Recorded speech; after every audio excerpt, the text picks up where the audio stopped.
Hai guys, akhirnya kita udah sampai ke part 5 dari cerita teror tukang santet. Kali ini di part ini judulnya Gantung Waris. Nah, Gantung Waris ini terdiri dari 4 part yang masing-masing part akan aku jadiin satu video. Kalau nggak kepanjangan ya. Langsung aja kita masuk ke ceritanya. Gantung Waris. Sore itu tepat di pelataran, Nuri terlihat sibuk menyapu halaman rumahnya. Sapu lidi yang ia genggam terus bergerak membersihkan daun-daun kering, yang rencananya nanti akan ia bakar setelah terkumpul. Belum selesai Nuri menyelesaikan pekerjaannya, tiba-tiba kornea matanya menangkap sesuatu. Spontan, gadis kecil itu melemparkan sapu lidinya sembarangan, dan bergegas berlari masuk ke dalam rumah. Loh, kok lari-lari Tondo? Kayak habis lihat setan aja kamu, tegur nenek Nuri. Kala itu Hajah Aminah, Hafizah atau Ibu Nuri, dan Nini Mas Ayu saling bercengkrama di kursi teras. Setelah kepergian Nuri, kini sudut mata Aminah menangkap sesuatu yang membuat Nuri lari ketakutan. Hafizah dan Nini Mas Ayu ikut memalingkan pandangan di mana mata Aminah tak sempat terpaku. Tampak seorang laki-laki tua sedikit bungkuk berjalan ke arah mereka. Sontak, raut wajah Nimas Ayu yang sebelumnya sumringah berubah drastis menjadi dingin. "Ji, saya pamit pulang dulu," ucapnya kaku. Panggilan Ji atau singkatan Haji biasanya disematkan pada orang-orang yang sudah pergi menunaikan ibadah haji. Aminah yang sudah paham tersenyum ramah kepada Nimas Ayu. "Terima kasih ya Nyi, sudah bertandang ke rumah. Kalau pulang kampung ke Boyan, jangan sungkan-sungkan mampir ke sini lagi." "Nggih, baik Ci. Assalamualaikum." "Waalaikumsalam." Nimas Ayu segera melangkah pergi begitu saja melewati Mbah Darso yang sempat meliriknya. "Ada perlu apa, So?" tanya Hajah Aminah tanpa basa-basi. "Ci, bulan depan sawahmu aku garap lagi yo." Hajah Aminah tersenyum simpul. "Iya, boleh." Mbah Darso tampak mengamati kebun buah milik nenek Nuri.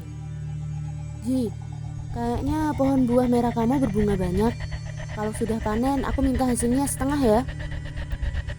Hajah Aminah tampak terdiam sesaat. Hafizah memandang ibunya dengan raut tak suka. "Baiklah, kalau sudah panen buahnya, saya akan suruh cucu saya antar ke rumah kamu." Hajah Aminah benar-benar tak bisa berkutik. Mbah Darso terkekeh dengan senang. "Ya sudah kalau begitu, aku pamit dulu ya Ji." Kemudian lelaki tua itu berbalik meninggalkan rumah nenek Nuri. "Umi, kenapa nurut perintah Mbah Darso sih? Umi kan tahu kalau buah merah hasil panen ini selalu jual ke pasar," protes Hafizah. Hafizah tahu ibunya senang-senang saja jika sawahnya digarap Mbah Darso. Karena setiap sawah yang digarap Mbah Darso selalu subur, dengan panen yang banyak. Tapi entah kenapa ibunya selalu menuruti hampir semua permintaan Mbah Darso. Hafizah tidak tahu bahwa ibunya adalah salah satu dari sekian penduduk desa yang takut akan sepak terjang Mbah Darso selama ini. Kenapa ya Nini Mas terlihat benci sekali dengan Mbah Darso?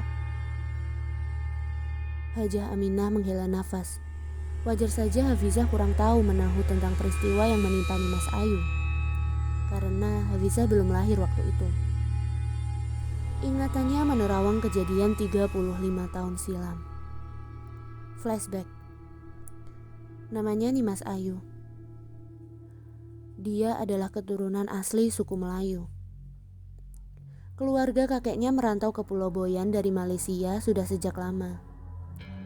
Gadis muda itu anak dari Haji Mustafa, orang kaya terpandang yang juga menjabat sebagai kepala desa kala itu. Wajahnya yang cantik membuatnya menyandang menjadi salah satu kembang desa yang dipuja banyak lelaki, termasuk para kompeni saat itu. Hanya saja karena Nimas Ayu adalah salah satu anak orang terpandang, para kompeni ini juga tidak bisa berbuat semau mereka pada Nimas. Saat usianya menginjak 18 tahun, makin banyak lelaki yang ingin meminangnya. Namun, Nimas Ayu memilih menolak. karena belum menemukan tambatan hatinya.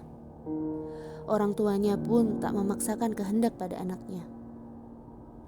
Hingga suatu hari, desa mereka kedatangan pendatang baru. Sepasang suami istri beserta 3 orang anaknya. Mereka berasal dari Jawa Timur. Suaminya bernama Darso. Umurnya kala itu masih 30 tahun. Sedangkan istrinya bernama Ratih yang kala itu umurnya 25 tahun. Untuk menunjukkan tata krama sebagai pendatang baru, mereka pun berkunjung ke rumah kepala desa. Saat berbincang-bincang, Nimas Ayu muncul, membawakan minum kepada tamu ayahnya. Kecantikan Nimas Ayu sempat membuat Darso lupa kalau ia sudah memiliki istri. Hari berganti hari, bulan berganti bulan. Semakin sering Darso bertemu Nimas, semakin menggila hasratnya pada gadis belia itu. Ia pun tahu bahwa banyak laki-laki yang juga berusaha mendapatkan Nimas. Hingga akhirnya Darso memberanikan diri membuat keputusan gila. "Nyi, boleh Mas Darso ngomong sebentar?" Kala itu Nimas dipanggil tambahan Nyi karena kedudukannya yang terpandang. Kala itu Darso mencegat Nimas yang baru pulang dari pasar di tengah jalan. Nimas yang tidak terbiasa berdua-duaan dengan laki-laki menoleh sekitarnya dengan pandangan khawatir. "Iya silakan, tapi ngomongnya di sini aja ya. Sudah lama Mas Darso memperhatikan kamu. Kamu cantik dan baik. Kamulah wanita yang selama ini Mas cari." Maksudnya apa ya? Maksudnya apa ya? Tanya Nimas yang tidak suka. "Saya mencintai kamu, Nyi.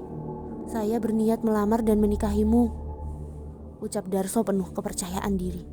Bagai disambar petir di siang bolong, Nimas terkejut bukan main. "Lalu bagaimana dengan Mbak Ratih?" "Jangan khawatir. Dia tidak akan menolak kalaupun saya menikah untuk yang kedua kalinya. Jadi maksudnya saya akan dijadikan istri kedua?" "Jangan khawatir Nyi. Meskipun menjadi istri kedua, saya akan menganggapmu yang pertama dan satu-satunya wanita yang saya cintai. Saya akan memperlakukanmu dengan istimewa." Nimas Ayu tersinggung bukan main. Harga dirinya sangat terluka. Bagaimana bisa ada seorang laki-laki yang berani melamarnya hanya untuk dijadikan istri kedua? Sedangkan laki-laki perjaka dan terpandang yang selama ini meminangnya banyak yang ia tolak. Selain itu, ia juga tidak bisa menyakiti hati wanita lain. Gila, laki-laki ini benar-benar gila.